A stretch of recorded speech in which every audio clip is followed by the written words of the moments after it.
ஒரு கடாயில் அரை ஸ்பூன் மிளகு, அரை ஸ்பூன் சோம்பு போட்டு நல்லா வறுத்துக்கோங்க. இது வறுப்பட்டதுக்கப்புறமா நான் ஒரு அரை ஸ்பூன் சீரகம் சேர்த்துக்கிறேன். சீரகம் சேர்த்து நல்லா வறுத்துக்கோங்க.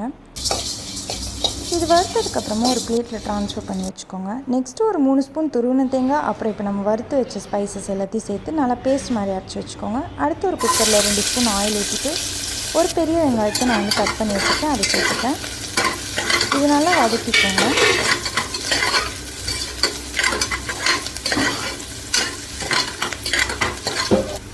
இப்போ தேவையான அளவு உப்பு சேர்த்துக்கோங்க. உப்பு சேர்த்து நல்லா வதக்கிக்கோங்க.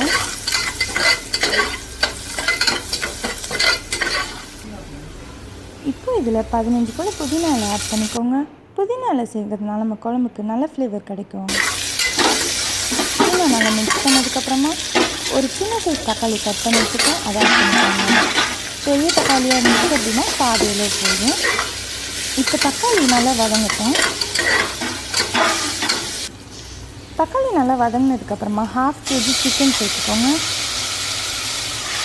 சிக்கன் சேர்த்து நல்லா மிக்ஸ் பண்ணி விடுங்க. மிக்ஸ் பண்ணி இந்த சிக்கனை வந்து 5 மினிட்ஸ்க்கு நல்லா குக் பண்ணுங்க.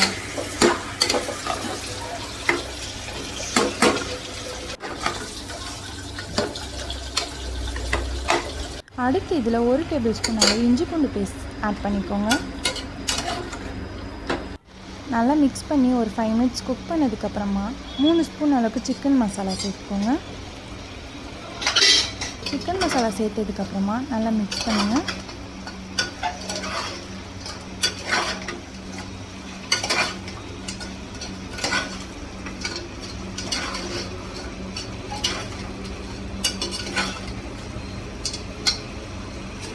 அடுத்து இதில் ஒரு 2 டேபிள் ஸ்பூன் அளவுக்கு குழம்பு மிளகாத்தூள் ஆட் பண்ணிக்கோங்க.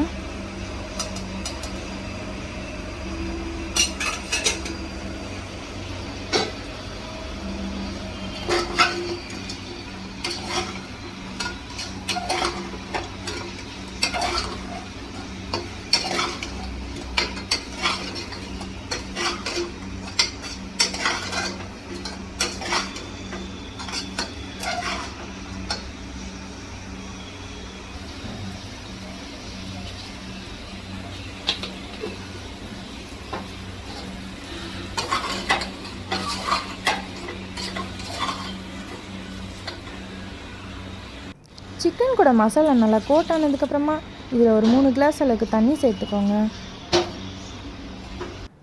தண்ணி சேர்த்துட்டு ஒரு 5 மினிட்ஸ் குக் பண்ணதுக்கப்புறமா இது கூட நம்ம அரைச்சி வச்ச தேங்காய் பேஸ்ட்டை சேர்த்துக்கோங்க. தேங்காய் பேஸ்ட் சேர்த்துட்டு ஒரு 5 மினிட்ஸ் நல்லா கொதிக்க விடுங்க. குழம்பு நல்லா கொதிச்சதுக்கப்புறமா ப்ரெஷர் குக்கர் க்ளோஸ் பண்ணிவிட்டு ஒரு 3 விசில்ஸ் குக் பண்ணிவிடுங்க. 3 விசில் வந்ததுக்கப்புறமா ஸ்டவ் ஆஃப் பண்ணிவிடுங்க.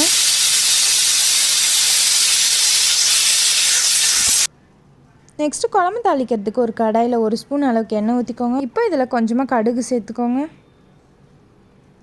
கடுகு நல்லா பொரிஞ்சதுக்கப்புறமா கொஞ்சமாக உளுத்தம்பருப்பு சேர்த்துக்கோங்க.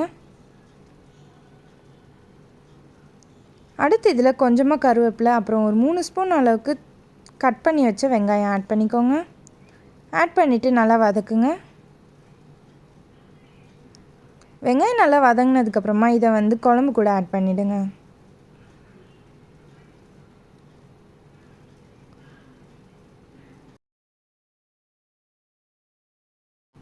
இப்போ நம்மளோட டேஸ்டான சிக்கன் குழம்பு ரெடி ஆயிடுச்சு. இது நீங்களும் வீட்டில் ட்ரை பண்ணி பாருங்கள். Thank you.